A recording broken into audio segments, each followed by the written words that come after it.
ఓం శ్రీ గురుభ్యో నమ.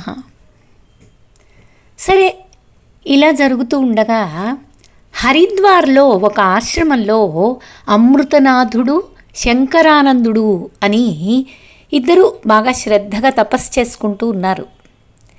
అయితే విద్యారణ్యుల వారు నిర్వాణం పొందిన తర్వాత మన భారతదేశంలో మహర్షిత్వం అంతా తగ్గిపోతూ ఉంది అన్నాడు. ఎవరు? శంకరానందుడు అన్నాడు. మాటల సందర్భంలో ఇద్దరు మాట్లాడుకుంటూ ఆ మాట అనేశాడు. దానికి అమృతనాథుడు ఒప్పుకోలేదు. తిరువణ్ణామలైలో భగవాన్ శ్రీ రమణ మహర్షులు ఉన్నారు, వారు కేవలం శివకుమారుడైన కుమారస్వామి అవతారం అని ఎంతో భక్తిగా చెప్పాడు. శంకరానందుడు వెటకారంగా నవ్వేసి ఊరుకున్నాడు.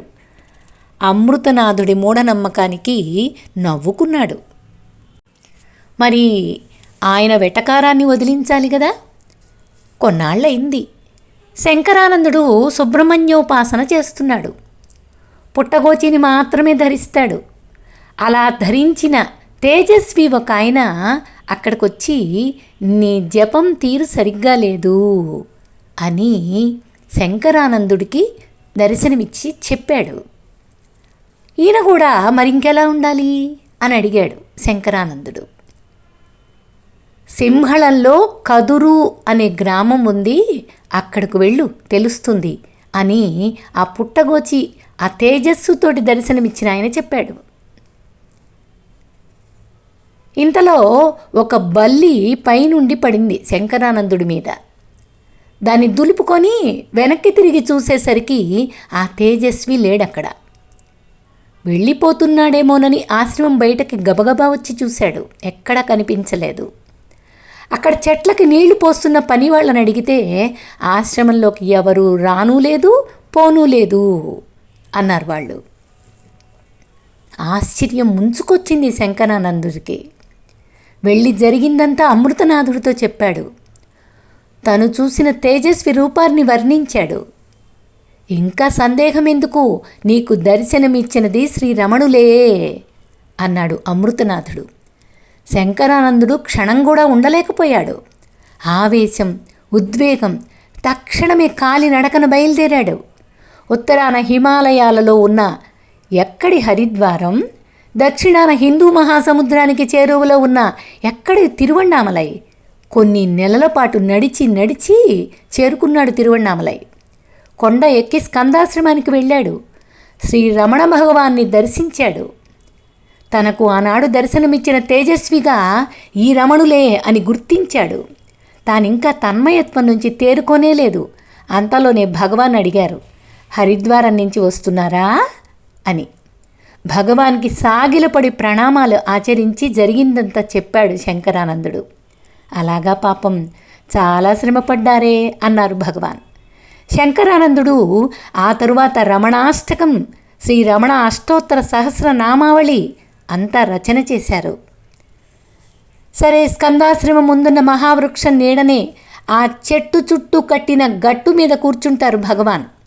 దినదినము అక్కడికి ఒక పెద్ద తాచుపాము వచ్చి భగవాన్ పాదాల ముందు కాసేపు ఉండి వెళ్ళిపోతుంది. ఆశ్రమ నెమళ్ళు రెండున్నాయి అక్కడ. అవి పొరి విప్పి నృత్యం చేస్తున్నప్పుడు పాము కూడా వచ్చి పడగ విప్పి ఆడుతుంది. నెమలి, పాము సహజ శత్రువులు. భగవాన్ సమక్షంలో తమ శత్రుత్వాన్ని విస్మరిస్తాయి. ఇలాగా రమణ భగవాన్ సన్నిధిన శత్రుమిత్రువులకు తావే లేదు. స్కందాశ్రమానికి ఒక కుక్క పిల్ల వచ్చింది. ఎంత తరిమినా పోవడం లేదు. భగవాన్ చూశారు. దాన్నేమీ చెయ్యొద్దు అని దగ్గరికి తీసుకున్నారు. కమల అని పేరు పెట్టారు. అది ఆశ్రమంలోనే పెరిగింది. దాని మొదటి కాన్పు ఎంతో ముచ్చటగా జరిగింది. పురిటి స్నానం చేయించారు, పుణ్యాచనం చేయించారు, పసుపు కుంకుమలు పెట్టించారు. ఇదంతా భగవాన్ ఆధ్వర్యంలోనే జరిగింది. కమల ఏటేటా కన్నది. దాని సంసారం చాలా పెద్దదైంది. కమల ఎవరో భగవాన్కి ఒక్కరికే తెలియాలి. భగవాన్ స్కందాశ్రమంలో ఉండగానే పరిచారక వర్గంలో మరొక ఇద్దరు చేరారు, కుంజుస్వామి, రామస్వామి. వీరిద్దరూ కూడా ఇతర పరిచారకులకు ఎంతమాత్రం తీసిపోని భక్తి తత్పరులు మరియు సేవా పారాయణులు కూడా. ఇలాగ జరుగుతోంది. ఈ కమల అనేటటువంటి సమాధి కూడా కట్టారు కుక్కపిల్లకి, ఆవుకి. అక్కడ మన రమణ మహర్షి ఆశ్రమంలో ఇవన్నీ చూడొచ్చు. అడుగడుగు పరమ పావనం, రమణులు తిరిగిన స్థలం. ఆ ఆశ్రమంలోకి అడుగు పెట్టిన దగ్గర నుంచి ఒక దివ్య అనుభూతిని అందరం అనుభవించవచ్చు. అయితే విశ్వాసము భక్తి మాత్రమే ఇక్కడ ప్రధానంగా ఉన్న వ్యక్తికి మాత్రమే అది అర్థమవుతుంది. సరే, ఇలా జరుగుతూ ఉంది. ఇంకా వీళ్ళిద్దరు కూడా, కుంజస్వామి రామస్వామి కూడా భగవాన్కి భక్తులయ్యారు. బాలకృష్ణుడు యశోదకు ఎన్నో నిదర్శనాలు చూపించాడు కదా, అందరికీ తెలుసది. తాను భగవంతుడే అని నిరూపణ చేసుకున్నాడు. నోరు తెరిచి సమస్త చరాచర ప్రాణికోటికి నిండిన భువన భాండాలను సైతం చూపించాడు.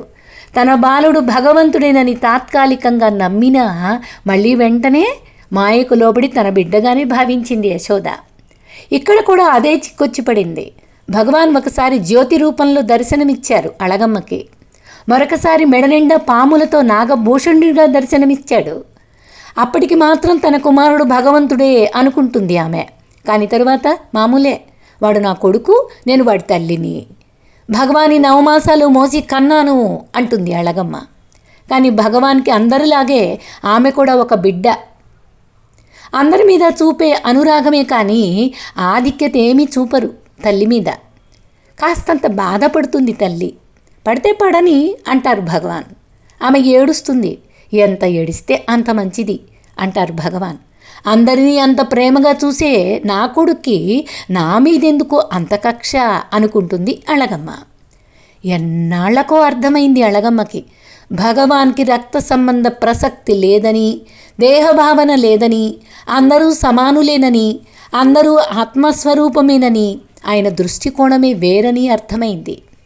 వారు సకల చరాచర సమహితవర్తి అని భగవాన్ని సముచితంగా అర్థం చేసుకున్న తరువాత ఆమెకు నేను భగవాన్ తల్లి అనే అహంకారం పోయింది. అందుకే కదా భగవాన్ ఆమెను నిర్దాక్షిణ్యంగా చూడవలసి వచ్చింది. అహంకార నాశం కోసమే. భగవంతుడు తన బిడ్డలను తన దగ్గరకు తీసుకోవడానికి సామధాన భేద దండోపాయాలను ఉపయోగిస్తారు అంటే మరి ఇదే కదా.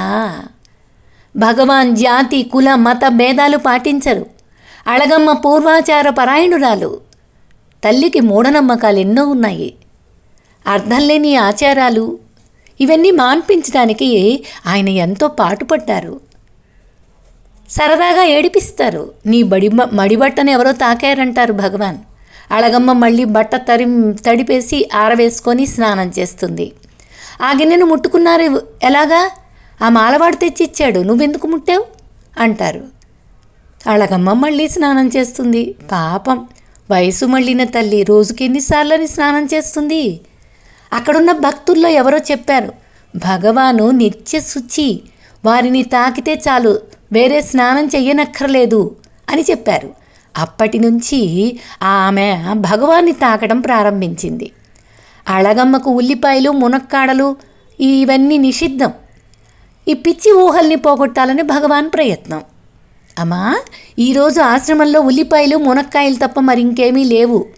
తిన్నావో నువ్వు స్వర్గానికి వెళ్ళేటప్పుడు ఉల్లిపాయ పర్వతాలు మునగసి మహారణ్యాలు అడ్డొస్తాయి ఎలాగమ్మా అంటారు.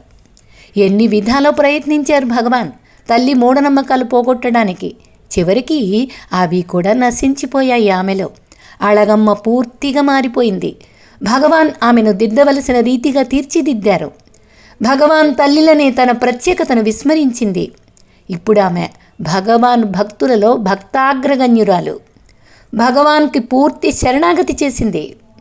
కర్తవ్య నిర్వహణను ఆచరిస్తూ ఉదాసీనురాలుగా ఉంటోంది. ఇంత చెయ్యడానికే భగవాన్ అన్ని ప్రయత్నాలు చేశారు. ఒకసారి అళగమ్మకు జబ్బు చేసింది. భగవాన్ తల్లికి ఎంతగానో పరిచర్య చేశారు. భక్తులందరూ చేస్తున్నప్పటికీ ఊరుకోక అళగమ్మ అవసాన సమయం సమీపించింది. ఎడమ చేతిని ఆమె శిరస్సు మీద, కుడి చేతిని ఆమె హృదయం మీద వేసి రెప్ప వాల్చకుండా చూస్తూ కూర్చున్నారు భగవాన్. గణపతి మునీంద్రులు వేద పారాయణం ప్రారంభించారు. కొందరు రామనామ స్మరణ మొదలుపెట్టారు.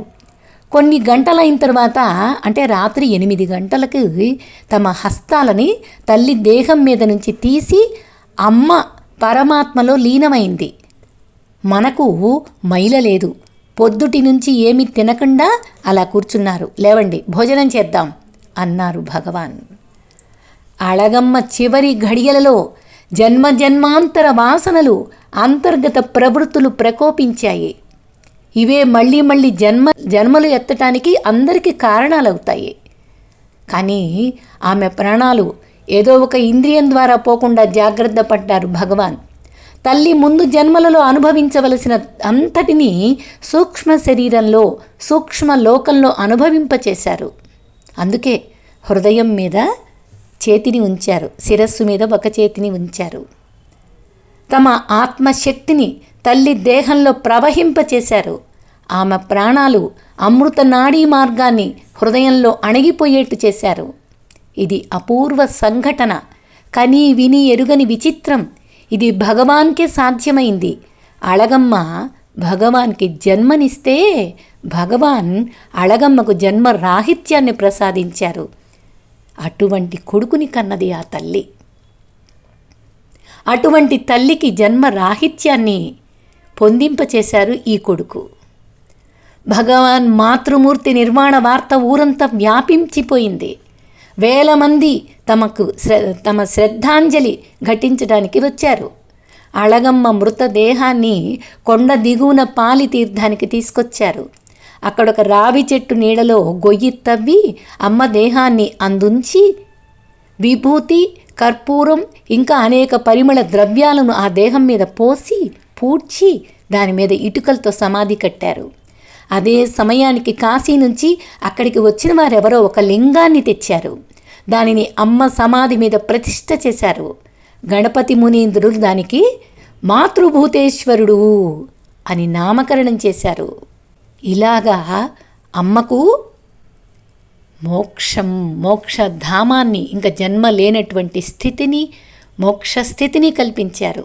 ఇప్పుడు మనం రమణాశ్రమంలో మాతృభూతేశ్వర లింగానికి ప్రతిరోజు అభిషేకం, అక్కడ ఎన్నో కార్యక్రమాలు జరగటాన్ని మనం చూస్తాం. అద్భుతమైనటువంటి స్థలం. అక్కడ ధ్యానంలో కూర్చుంటే మనస్సు అనేది నశించి ఎంతసేపు కూర్చుంటామో మనకే తెలీదు. అటువంటి అద్భుతమైనటువంటి తల్లి సమాధి మాతృభూతేశ్వర లింగం. అదొక అద్భుతమైన స్థలం. దర్శించిన వాళ్ళకే తెలుస్తుంది, అక్కడ ధ్యానం చేసిన వాళ్ళకే తెలుస్తుంది ఆ అనుభవం. ఓం తత్సత్.